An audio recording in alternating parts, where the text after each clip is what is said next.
Welcome back to Let's Play Katawa Shoujo. I'm the Fusilier. Misha's gonna be gone a couple days, so we're gonna have to survive on our own. We do know enough sign language for some basic conversation, and things are gonna be pretty busy, so hey. We'll see how it goes. She greets me with a short wave, and then, with a flourish of the hammer already in her hand, extends her arm towards the stalls behind her. Some of them already half completed. Others still haphazard piles of board, bundled together with string. As if to say, get to work, bitch. I'm pretty sure, I don't know if I mentioned this before, I'm pretty sure, like, everyone has in the student council, like, desks, if they had little nameplate things, it'd be, you know, Shizune Hakamichi, student council president. Misha would be, like, the secretary or the interpreter or something. Hisao's job title, I'm pretty sure it's the student council, bitch. As time passes, I realize the pills can only do so much. I still get way more tired than should be normal. Luckily, Shizune's back is to me, so I can afford to take a lot of breaks without having to worry about her wondering why. When I stop and think about it, though, I start to feel pretty guilty for taking advantage of her inability to hear that my hammer stopped banging. It's a terrible thing to be happy about. Her work ethic is admirable. It's obvious that it bores her and even annoys her, but she doesn't slacken her pace. When she gets tired nailing a stall together with one arm, she switches to the other. Shizune. I feel like an idiot the second I say her name. Can't tell her what I think. There's a hammer in my hand as well. And in the end, I feel like I have to keep up with her. I can't slack off either, especially when it's just the two of us. There's no time to sign, no opportunity. Not even for a compliment for a job well done. Even something as casual as that would require me to put my hammer down, get her attention, and then sign it to her. Simple gesture turned into something so needlessly complex, like a single footstep taken on a road that's longer than first imagined. I've known her long enough to know this, still forgot it. The air is filled with the rhythmic knocking of nails being driven into wood. It's actually kind of nice after a while. Past the monotony of the task at hand, I try to match my hammering to Shizune's, then alternate it to try and form a beat. Of course, she doesn't notice. Makes me wonder, does the lack of sound make this work seem more drawn out and boring to her? I guess that leads... yeah, as he mentions, I guess that leads into the question, was she born deaf, or did she lose her hearing? Is it strange being unable to hear the results of her actions, even as she feels the vibrations through her fingers? Or having no concept of sound, does it bother her at all? Distracted, I don't notice Shizune sneaking up on me until her head pops into view. Taking a break? Yeah, I guess. Okay, let's do that. You can understand sign language. That makes it more convenient for both of us. Even though you hid it from me.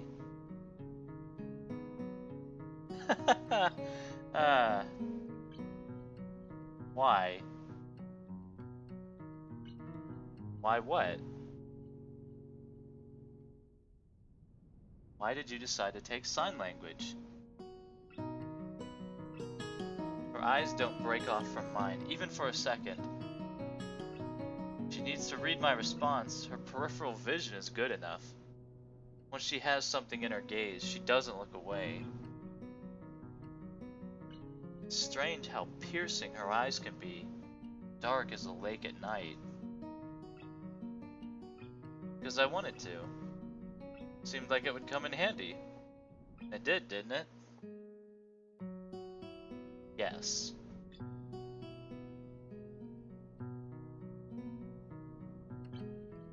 Sorry, I didn't catch any of that. See, this kind of thing still comes up now and then. I wish Misha was here. She has work to make up for, doesn't she? That might be partially my fault. Misha doesn't need supplemental lessons. Her grades aren't the best, but she understands how the decisions she makes affects others. It puts her ahead of many people. Especially certain blondes.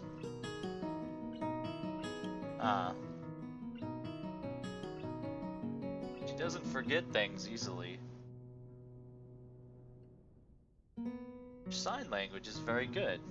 You're learning oddly fast. I've been taking classes for a while now. It's kind of easy to pick up after a while. Through immersion or osmosis, that kind of thing. It's not too bad. If I'm really stuck, Misha's there too.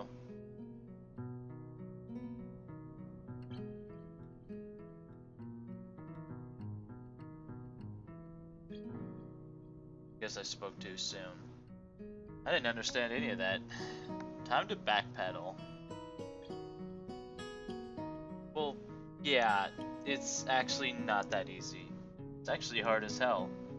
Like trying to pick up broken glass. But I guess in some ways it's interesting as well. Like an adventure. Oh no. Picking up broken glass is not an adventure. Sure it is. It's just as challenging. If you use a dustpan and a broom, it's not. What a story, Mark. I feel frustrated and sad. When I look up, I notice she has a can of cola in her hand. Where'd you get that? I forget to sign it, but she understands anyway, following my eyes, and produces another one from behind her back. She tosses it in my direction. I catch it with both hands. I brought an extra one for you. She pauses to slide her fingernail under the tab of her can and pop it open before setting it aside for a moment. If you were gonna try and help me so much, then I have to look out for you too. It's only natural. You're gonna learn sign language. That is something entirely different. Naturally gonna be impressed. What separates the two is obligation. I'm very happy. She downs her drink in one go, stretches her arms behind her back and jumps to her feet. Okay, back to work. Like that, it's over. Shizune returns to her work with the same energy as before, the lingering traces of a smile on her face, the only evidence that she had taken a break at all. As I do the same, I think that Misha was right in saying everything would work out for the best. Everything so far seems to be going in that direction, as darkness completely engulfs the land in a single moment. Misha swings by as it starts to get darker, looking just as tired as I feel, and Shizune decides to stop for today. As we cover the day's work and go our separate ways, I look at how fluidly they talk to each other, how easily they laugh together as they walk to their dorm. Makes me appreciate Misha's skill at sign language more. Wonder if I'll ever reach that level. If I will even have time to.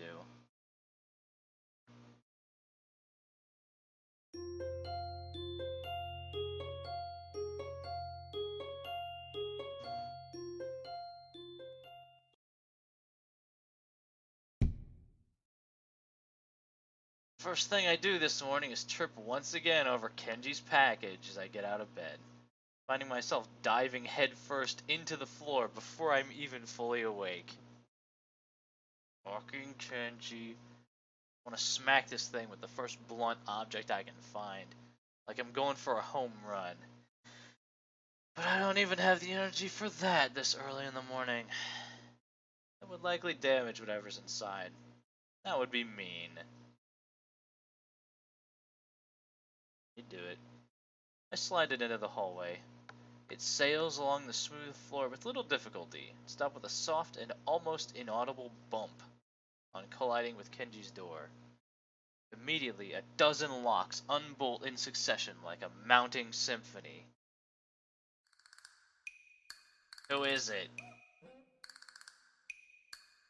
says as he blindly steps forward into the hallway anyway, somehow stepping over the box in a way that would be uncharacteristically, impressively graceful. If it wasn't for the fact that I knew it was wholly accidental. Me, got your mail. You're standing over it. I know. Thanks a lot, man. Yeah, whatever. So, what's in it? Cringes, instantly turning very defensive and agitated. It's nothing. Come on, tell me. Curious. No, I almost broke my neck falling over it. For that, I had to carry the stupidly large box around with it blocking my vision, crossing roads with it in front of me. Think you can at least tell me what's inside in return? Yeah, it must suck to not be able to see things, huh? Man, how can you even live? It's secret stuff. I can't tell you. It's confidential. I got a new client at the bank. Because then it wouldn't be very secret and shit. It's nothing important. Well, if it's nothing important, you can tell me. If it's nothing important, why do you have to know? Anyway, how's your sex life? Why is that wrong? Why do you have to know? Why can't I know? Why are you answering my questions with questions? Why won't you answer my first question? Why won't you answer my last question? Realize their voices are getting higher with each reply. Down the hall, a door pops open and someone sticks his head out quizzically to see what's going on. Must look like such tools. But I bet I'm the only one out of the two of us. Enough shame to realize it. Fine, you can take it to your grave. Get ready for school anyway. Damn, no. Why are you so hasty to leave? Stick around a little. You want some coffee? It's been a while. You know, I thought you were dead, since you were so slow with the package delivery. But you'd been murdered by the feminists. You're lucky I was willing to do the package delivery in the first place, smartass. Whoa, calm down. Man, you are so confrontational. Is it because of the student council thing? I hear you hang out with them now. I have noticed Hisao's personality has definitely undergone some, subtle changes. You heard it from me when I told you. Really? Yeah, well, whatever, man. Point is, they are terrible. Don't you know they're the least popular route? You're the new guy, so of course you wouldn't know. But around here, she's a very divisive figure. The fan base doesn't know what to make of her at all. Before you came here, she tried to institute a badge policy. It's a long story, so maybe you should sit down. Look around for a chair. Can't find one, as we are in a goddamn hallway. I raise a finger and start thinking that maybe I should tell him that. But he's already started talking. Not wanting to waste the arm movement, I look at my watch instead. Would have been a real reign of terror if it had happened. Wait, you're judging her based on something that didn't even happen? Yes. Anyway, her idea was like merit badges, but there would also be demerit badges. What would those do? I don't know, it never happened. It seemed bad though, so when I heard about it, I didn't leave my room for a few weeks. So you heard there would be massive change, and hid in your room, trying to just ride the change out. Nah, I decided to do something about it. I found the student council office after a while and marched right in with a list of demands, and a bunch of people I grabbed in order to make myself look like I had supporters. Wait, so not only did it not happen, but no one even cared? Kenji doesn't hear me, having gotten a good momentum going. Wrapped up in the energy of his own ranting, he starts to completely flip out and flail his arms, appearing to wildly throw gang signs. He is rather terrifying when he gets like this. I walked up to the desk and said to her, "Hey you, fascist woman! What is this badge idea? How out of touch can you be, here in your ivory tower, smugly looking down upon us like we're just a bunch of idiots? Who do you think you are? Your level of elitism is terrible. You're probably one of those outrageous rich people who have chauffeurs drive them around slums so they can point and laugh. And only drink pricey coffee beans shat out by the last living dinosaur and brewed in a solid gold skull. How could you? Go open up a history book. Don't you know that the bourgeois are always overthrown in a bloody revolution for shit like this? Stupid! You're an idiot! Sure, the revolutionaries usually end up turning everything into an utter clusterfuck later on, but a maniac is the only kind of person who could create a policy like this.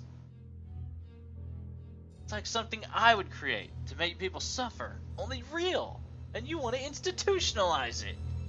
Where will this desecration of our rights end? We are people! This is not justice! That's what I said.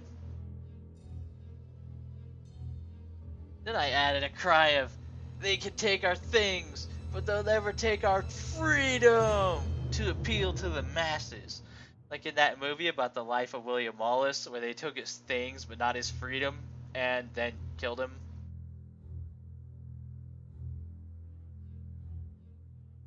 But she just ignored me. Didn't even look up from writing in her little paper shit. Maybe I overwhelmed her with my logic so badly that she just retreated into denial. Maybe she's just an asshole. Either way, she didn't reply, and the future refused to change. To top it off, on the way back I realized I'd lost my student ID somewhere. This is the story of my life. A constant and seemingly futile struggle. Trying to climb up a brick wall with sponges for hands. Hey, you said nothing changed. But she didn't make everyone wear a bunch of stupid badges. So it did change. Yeah, that's true. Okay, maybe they're not so bad then. Really? Does that count for something?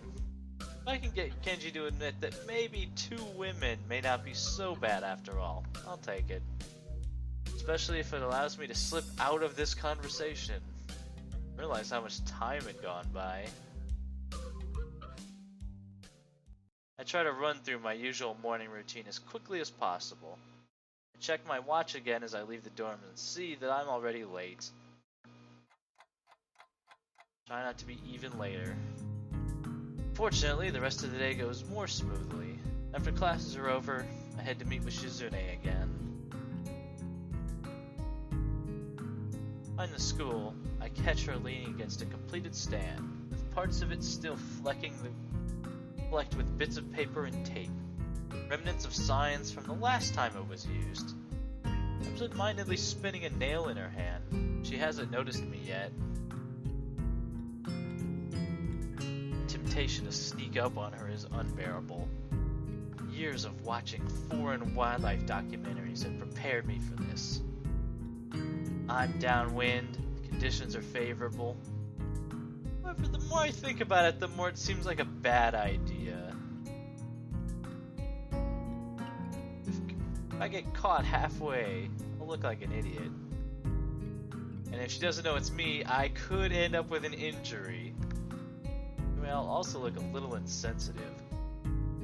So, it'd probably be best not to try anything funny. As disappointing as it is. I walk in front of her, startling her a little. Why so surprised? Did I catch you slacking off? No, I was taking a break. You don't look like you even broke a sweat. Some break there, President. I saw her eyes widen a little bit like, what the fuck did you say to me, you little bitch? Shizune's eyes dart back and forth momentarily. I think I managed to fluster her. There's exasperation on her face, and a little tension as well. She can't back down. That would be unthinkable for her. Her fingers dance across each other impatiently. You're acting competitive today. Trying to get my blood boiling? Wanna make it a contest? We'll race to see who can construct the most stalls by sundown. No, I'm teasing you. It's okay. It's not a real student council if you can't tease the student council president a little. Agree, don't you? That isn't in the student council charter, so it isn't true. There is no charter. I don't think there is. The only thing they pledge loyalty to are a stack of takeout menus. Anyway, it's good that you're finally here. Even if you could have been earlier. Pick up a hammer, and we'll resume where we left off. As we work assembling stalls again, I slowly realize that it's really much less work than I would have expected. In fact, according to Shizune, we should be done by the end of the day. With a little luck. Last time I did something like this for them, it took her, Misha, and myself almost 4 days to do it.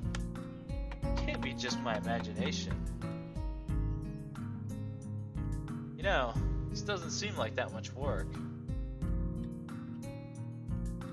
Because it isn't. Leaves me wanting a little more. Knowing that it isn't the best, Shizune puts down her hammer to elaborate. It'd be impossible for two people to do that much work in less than a week. The truth is that I don't dismantle half the stalls. I store them someplace else. Actually, more like I hide them in plain sight.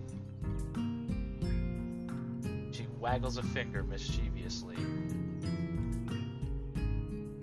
That's a secret. It's not proper to reveal the tricks of the trade. Not a magician. Winking, she takes out 2 plastic containers from her bag and puts them down on a nearby board before raising her hands slightly, as if to say, ta-da! I made lunch today for both of us. You can have this one. Food shifted in my bag, and now some of it's mixed together. She hands me one of the containers. I open it. It looks delicious, if a little simple. She hands me a pair of chopsticks, as if she just remembered to, and I eat what looks like some grilled beef. It's very tasty. You don't like your food touching other food? I do not. Very picky. Sometimes I mix my food on my own. Not always. Not everything. I like when it's done for me. What's important is the choice. She points decisively to emphasize it, then breaks her chopsticks apart to eat her own meal. I'm the same way. As I continue to eat, I notice two things. First is that almost everything I'm eating, besides the rice, is fried. Even the vegetables are fried. So much meat. Does she eat this kind of stuff all the time? Wonder how she manages to stay so thin in spite of it. Second thing I notice is that I can't talk to her while eating. Talking with your mouth full is a little rude anyway. But with our hands holding our chopsticks and bowls, communication between us is impossible. Just like yesterday.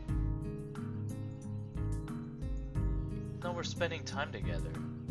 Even though I took the time to learn sign language, it feels like I'm talking to her less. Despite that, it also feels like I'm understanding her more.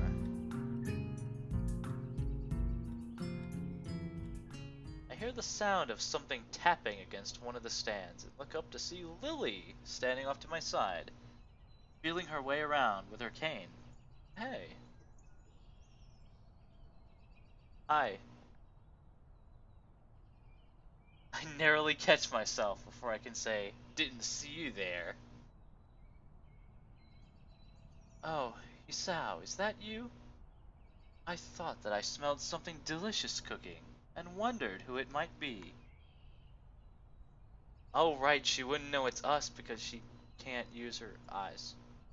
What is she saying? It's hard to move my hands in parallel to saying something completely different to Lily. This has to be why Misha just signs everything all the time. A bit sillier. Seems like it would simplify things a lot. Shizune tenses her fingers delightedly at my translation, as if from hearing a joke. All of this food was cooked hours ago. But for someone as slow as yourself, who can't even turn in a piece of paper without being a week late, I guess your perception of time would have to be a little different. That's not very nice. Frown crosses Lily's face in response to a reply to something she didn't hear. Oh, that pretty much confirms it. Ah, sorry, just having a late lunch here. Student council president cooked everything. Is the student council president here right now? She's right here. I apologize. I didn't notice. Normally her level of presence is much higher. I was not aware that the student council serves lunch outdoors. Why wasn't I invited? I think that it is good to have enough free time to be able to do things like this, however. What is she saying? Oh man, this is the perfect storm. Now we can't even pretend we're not involved. Or that we're not on somebody's side. Because when it comes down to it, if we're gonna have to translate, we're gonna have to be like Shizune's translator. If I were to invite you anywhere, you'd just show up late. Man, Shizune's words are outside of Lily's perception. The fact that it is by the second increasingly maddening to her. Man, I want to hope that it's not literally just because these two have like opposed disabilities that they're like this. I know it's not literally just because of that, but I want to think like you know, someone in real life who had this situation, that they wouldn't naturally just like become opposed to each other. Translate for me completely, please. Polite phrasing. It's a shame she's essentially asking me to let her fully release the dogs of war. Still, I can't just do nothing. The feeling of being unable to even respond and be understood is so isolating. She would never forgive me. Just try to soften her words a little. Is that any better? I don't actually know, like, which is better. Well, actually, this was all cooked a while ago. Really? That's nice. Turn over here. It's very disrespectful to not look at the person you're speaking to. This isn't the way a prim and proper lady should conduct herself. Half of what I'm saying is really what Shizune is saying. She doesn't like it when people don't look in her direction when she's trying to make a point. She's to the right of my voice. Well, in this case, I can understand why Lily wouldn't. This is a very awkward situation. It's daunting, being the sole conduit for dialogue between the two of them. Truthfully, I've forgotten what happened the last time they butted heads like this. It's clear Shizune remembers. Lily is being pretty hostile herself, in her own way. Yeah, I sensed that, I'm sorry, such formality slipped my mind completely. I forgot that the student council president is the type of person who would demand such respect and adherence to the rules at all times. I suppose student government requires you to keep a tight ship. Then again, she certainly has time for her own fun as well, so that must not be completely true. Student council is not a dictatorship, nor a zero-sum game.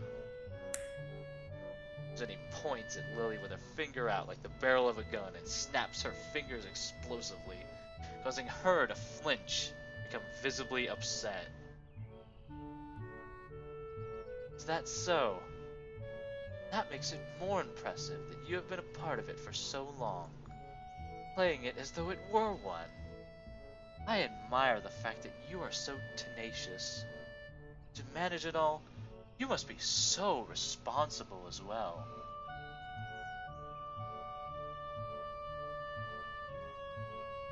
Not as much as I would like to be. You can't complain about yourself though, can you? You're very responsible. Actions like requesting a deadline to be extended, and then running all the way through to the next deadline? That's the very model of responsibility. Shizune is happy to hear that. Apparently you've been pretty responsible yourself, she says. Does she really? More or less. Lily doesn't seem very happy. Sao, if you lie to me again, you're going to get the cane. Not holding a cookout, just taking a little lunch break. We're actually out here building stalls for the festival. You wouldn't know, since you never go outside. Did you run out of tea?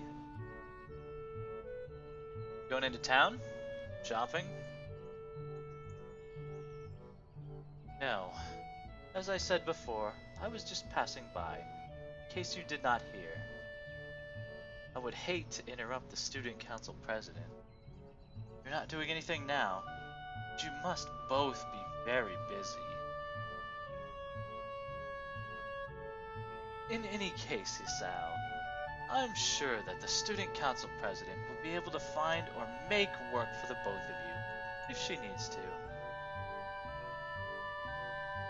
I'll devour you! Yeah, very busy. Devour is a hard word. I'm pleased that I can read it. This isn't the time to celebrate, though. Not over that. Instead, it looks like they might stop squabbling. Would drink to that. Have a nice day, Isao. Goodbye, Student Council President. Thanks. You too. Stay classy. As soon as Lily leaves, Shizune dives into the remains of her lunch as quickly as possible, as if each bite she shovels away is a means to forgetting any of this ever happened. She is done. She heads right back to hammering with the same mindset. It's good that she's working off her frustration. Now it doesn't look like she's in any mood to talk anymore. That situation's rough. Like, do you translate accurately and just, like, hurl barbs at her? Especially because you'll be the one, you know, calling her lazy shit and stuff. Like, even if it's not you, and even if you say, this is not me, I'm not saying any of this. First of all, that's not how people work.